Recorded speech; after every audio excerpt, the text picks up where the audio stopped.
Okay, mga ka-NBAS, so kinuha na natin tong opportunity kasi mayroon tayong client, mayroon siyang HD Gen 2 na discovery and may feature siyang zero stop. So i-share na rin natin kung paano natin iset yung elevation zero stop nya, kasi dito madali lang to, basta itapat mo lang. Ang pag zero po sa windage is eto, may lulus po kayong hex screw. Pag nalus nyo na po yan, pwede nyo pong ikutin na itong knob. Bali tatapat lang po ninyo dito sa line, may line po dyan, yan, tatapat nyo na rin po yung zero. Kapag nakatapat na po yan, then hihigpitan na po ninyo yung mga hex screw dito sa sides. So pag nakigpitan na po yan, ayan, nakaset na po tayo sa zero ng windage, kaya pwede na po tayong mag-dial dito. Depende po sa wind estimation nyo or tawag nito yung pag-calculate ninyo ng wind sa patama ninyo sa range, down range. So sa taas naman po, palawagan lang po yung mga hex screw din dito tulad ng nasa windage. Then pag naluwagan yan, tatanggalin po ninyo to knob, then makikita nyo po tong stop. Ito po yung nagpapahinto sa buong knob. Kung nuwari nakaganyan na, dito nyo po lalagay mga ka-ergan, mga ka-NBAS. I-stop nyo pong sa bandang yan, then hihigpitan na po ninyo yung mga hex screw dito. So kailangan naka-down po to, nakalapag mga kaibigan. So ganyan, higpitan lang ng saktong-sakto para hindi po masira yung mga serration, yung mga parang thread sidings. Then balik na natin itong knob, then push nyo, then itapat nyo yung zero line sa vertical line na nandyan so sa ating scoop. Pag nakatapat na po yan, then hihigpitan na po natin ulit ang ating mga hex screw. Okay,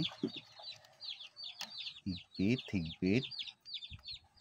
Bali apat po ito mga kaibigan, mga ka-NBAS. Nakikinig po yung manok talaga, nagre-response. So naka-zero na po tayo.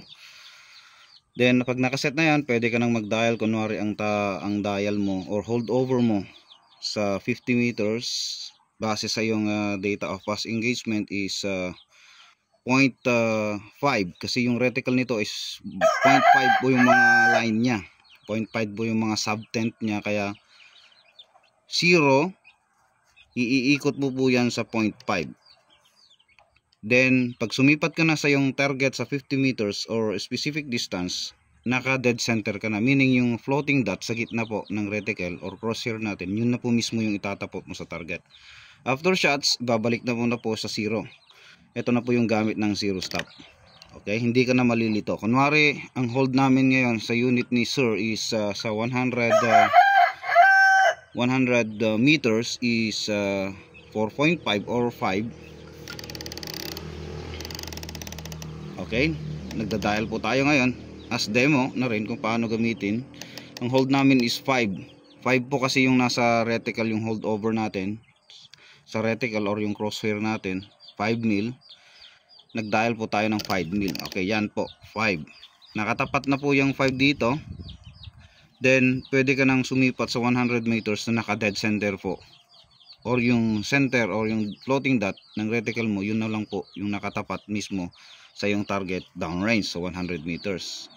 Then katapos na naman, then babalik mo naman to sa 0. Kusang mag-i-stop po yan. I-stop po yan, hindi na po napipihit clockwise. So ibig sabihin counterclockwise po ang pihit natin ng ating knob. Okay, naka zero stop na po, hindi na po tayo malilito. Yun isang features po ng ating scoop ngayon, mga ka-NBAS. So ito yung ating scoop ngayon, HD Gen 2 ng Discovery Optics. So na-test na rin natin. So isang Emrad po, zero stop. Na-test natin yung tracking guaranteed daw. So tracking capability. Na-test na rin natin and okay naman. Good na good. So ayun mga ka-Yanbas. Ganun lang po kadali mag-set ng zero stop ng ating scoop. Thank you.